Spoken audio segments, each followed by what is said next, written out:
Então veja bem que essa lição, falando sobre as 70 semanas, muito conhecido como as 70 semanas de Daniel. Então essas 70 semanas são preditas aí que vão acontecer. Daniel então não compreende e o anjo Gabriel vem então para revelar a ele o que está para acontecer. É evidente que Daniel nunca chegou a conhecer, a realmente entender claramente, mas houve em parte uma compreensão e uma aceitação, porque foi dito para ele: olha, essas coisas que estão preditas vão acontecer ainda por dias muito futuros. Você vai morrer antes de acontecer isso. Então ele já sossegou um pouco o coração, sabendo que não passaria por aquelas coisas que estavam previstas. Mesmo porque Daniel já estava com mais de 80 anos aí, nessa época que ele recebeu essa revelação. O certo é que essas profecias a respeito do futuro foram dadas exatamente para chamar a atenção de Israel para o seu futuro, para que houvesse uma conversão do povo de Israel, que eles pudessem voltar para a sua terra, mas voltar com uma esperança muito grande, uma certeza muito grande da vinda do Messias, e para que eles vivessem uma vida santa e irrepreensível, esperando a todo momento o Messias. O que não aconteceu, como nós sabemos, que Jesus veio e eles nem o reconheceram como Messias. Então em Neemias capítulo 2, versículo 1 até 8, aí, você vai ver que o rei Artaxerxes deu a ordem para a restauração do templo, lá em Jerusalém, para a cidade de Jerusalém ser restaurada. Então a partir daí que começa a contar então essas 70 semanas de anos, que são aí 490 anos que estavam previstos para a vinda de Jesus, para ele começar então o milênio. Então Deus para a contagem aí quando está faltando apenas uma semana, ou seja, quando está faltando 7 anos. Então nós sabemos que para 490 anos, então no ano 483, já tudo cumprido em 483 anos, Deus para. Por quê? Porque Israel não aceitou Jesus como o seu Messias. Jesus vem, morre na cruz, ressuscita. Então Deus para aí a contagem e fica faltando agora então esses 7 anos de grande tribulação que virá sobre a terra. E a igreja não fará parte desses 7 anos. A igreja espera o arrebatamento. Quando começa essa última semana? O dia que a igreja for arrebatada. Então o acontecimento que vai disparar a profecia para ela terminar de se cumprir é o arrebatamento da igreja. Então essa última semana terá início no dia do arrebatamento. A igreja subiu, começa então a última semana prevista aqui nessa profecia que foi dada e o anjo vem revelar para acontecer com o povo de Israel. Então a última semana, que é a grande tribulação, que será o governo do anticristo na terra, que será o derramado os juízos de Deus sobre a terra, sobre os homens que habitam a terra, então para acontecer só após o arrebatamento da igreja. E depois, no final dessa grande tribulação, Jesus volta para instaurar o seu império sobre a terra, o seu governo sobre a terra. Então a igreja verá essa última semana. A igreja estará lá no tribunal de Cristo durante esses 7 anos que aqui na terra estará acontecendo a grande tribulação. Vamos ver então a nossa lição. Ela tem aí as seguintes partes. Primeira parte, Daniel intercede a Deus pelo seu povo. Daniel 9, 3 a 19. Tópico 1, o tempo da profecia de Jeremias. Tópico 2, a confissão dos pecados de um povo. Tópico 3, Daniel reconheceu a justiça de Deus. Na parte 2, Deus revela o futuro do seu povo. Daniel 9, de 24 a 27.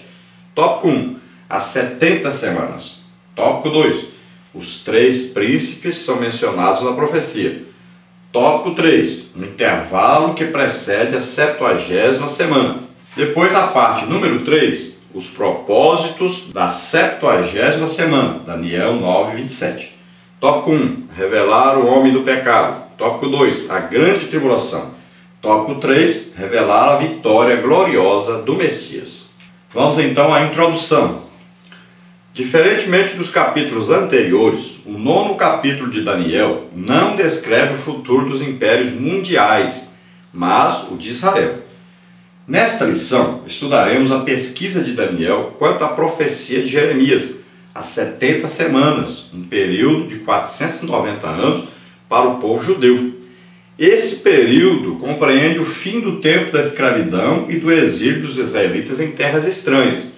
A partir de uma circunstância histórica, Deus revelou a Daniel uma verdade futura acerca do seu povo. Pelo período de 70 anos, Israel veria a soberania de Deus intervindo em seu futuro. E após uma visão estarrecedora dos capítulos 7 e 8, referentes ao tempo vindouro, em que um rei feroz prefigurava o futuro anticristo, o profeta enfraqueceu-se física e emocionalmente, restando-lhe tão somente orar e buscar o socorro de Deus. Então vamos ver aí que a palavra-chave da lição é soberania, ou seja, qualidade ou condição de soberano, superioridade derivada de autoridade, domínio e poder. Então Deus tem a soberania, ou seja, Ele controla todas as coisas, Ele está no controle de tudo. Então tudo acontece segundo a ordem, segundo o desejo, segundo a orientação de Deus. Deus está então no controle. Não se preocupe, porque nós estamos num navio chamado igreja, em que está indo em direção ao céu, à vida eterna. O capitão é Jesus e ele está dirigindo a igreja. Deus está controlando tudo e Ele vai controlando as tempestades, Ele vai controlando todas as adversidades e até o inimigo que tenta virar esse navio, que tenta atrapalhar a viagem desse navio. Deus está no controle e Deus só permite que Ele faça até onde Deus quer que Ele faça, que Ele haja. E o navio, não se preocupe, vai chegar lá. Nós chegaremos ao arrebatamento da igreja. Então, fique tranquilo que Deus está no controle de tudo. Então, na introdução nós vimos aí que nos capítulos anteriores nós estudamos sobre aí as coisas futuras, tanto para Israel como para nós. Agora nós vamos ver que Deus vem num tratamento mais específico com Israel, revelando o futuro de Israel a Daniel. Então seria como se Deus estivesse escrevendo aí o livro de Daniel como a escatologia para os judeus. E a nossa escatologia está escrita lá em Apocalipse. Para a igreja está escrito em Apocalipse. Então nós sabemos que Daniel era um homem que lia a palavra de Deus. E ele foi ler e encontrou escrito no profeta Jeremias que o tempo que estava determinado para o povo ficar no cativeiro seria de 70 anos. Aí então Daniel começa a orar, pedindo a Deus perdão pelos pecados do povo, que ele via que o povo não estava preparado para sair do exílio, voltar para Jerusalém, continuar uma vida ali de consagração a Deus, de adoração a Deus. Então ele começa a orar e ele pede perdão pelo passado do seu povo, ele se inclui nesses que pecaram contra Deus e ele ora intercedendo pelo povo de Israel e pedindo a Deus que haja então esse final desse exílio e que Deus possa liberar então para que eles saiam dali e possam reconstruir a cidade de Jerusalém e principalmente o templo onde se adorava a Deus, onde se oferecia sacrifícios a Deus.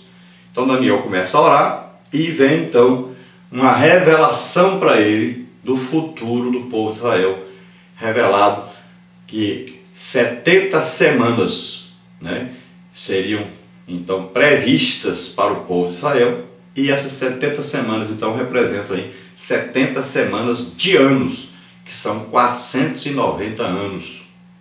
E é revelado então que na última semana, então se estão reservados aí 70 semanas de anos, então na semana 69 começa então um governo que é chamado aí do homem de cara feroz, que é a vinda do anticristo, que durante uma semana governará a terra e governará o povo de Israel, enganará Israel e depois começará a lutar contra Israel.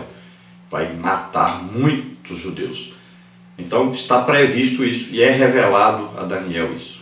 Então Daniel, pela sua condição, não só de sua idade, mas todo ser humano que tem uma proximidade, então, com um anjo, uma aparição do próprio Jesus também, ou alguma proximidade grande com Deus, a tendência do corpo nosso, que é o corpo físico, é não aguentar essa presença. Então, geralmente o corpo humano não suporta e a gente acaba caindo pelo chão. Isso acontece muito devido à presença poderosa de Deus, que gera aí uma unção. Então, a presença de Deus está em cada um de nós. Nós recebemos o Espírito Santo. O Espírito Santo mora em nós. Então, a presença de Deus está dentro de nós. Quando nós começamos a orar, começamos a entrar numa intimidade com Deus, então o que acontece? Essa presença de Deus em nós faz com que haja uma manifestação do Espírito Santo. Então, é o que nós chamamos que haja uma unção que invade o lugar onde nós estamos. Se você ora todo dia de manhã, aí, você vai orar em línguas todo dia, se você procura a comunhão com o Espírito Santo, um dia vai acontecer o quê? De um dia vai acontecer que você vai sentir que o lugar onde você está, então veio uma unção, né? Seria como uma fumaça que você não vê, mas está ali presente. É uma presença poderosa de Deus, uma unção de Deus que invade o local. E quando essa unção chega, essa unção vai liberar um poder, vai liberar o poder do Espírito Santo. Então o que acontece? Se nós estamos numa igreja, vai acontecer o quê? Começam a acontecer curas, milagres, né? Por quê? O poder de Deus entra em operação, devido a essa unção que veio pela presença de Deus que existe em nós. Então, isso só é possível quando nós oramos, né? Nós buscamos a presença de Deus, assim como fez Daniel. Veja que está incluído aí 3 coisas que são necessárias para que essa manifestação aconteça. Que 3 coisas são? O estudo da palavra de Deus. Daniel está estudando a palavra de Deus. Segunda coisa, jejum. Daniel entrou num jejum. E não é um jejum qualquer. Foi 21 dias que Daniel esteve em jejum. E terceira coisa, oração. Muita oração. Daniel orava 3 vezes ao dia. Nós podemos dizer 3 horas por dia. Quem é que ora 3 horas por dia? Olhe para você, olhe para os nossos líderes. Então veja só, 3 coisas unidas: estudo da palavra de Deus, jejum, oração. Então existe o quê? Agora vem o quê? Uma unção do Espírito Santo, uma manifestação do Espírito Santo. E aí então acontecem coisas maravilhosas.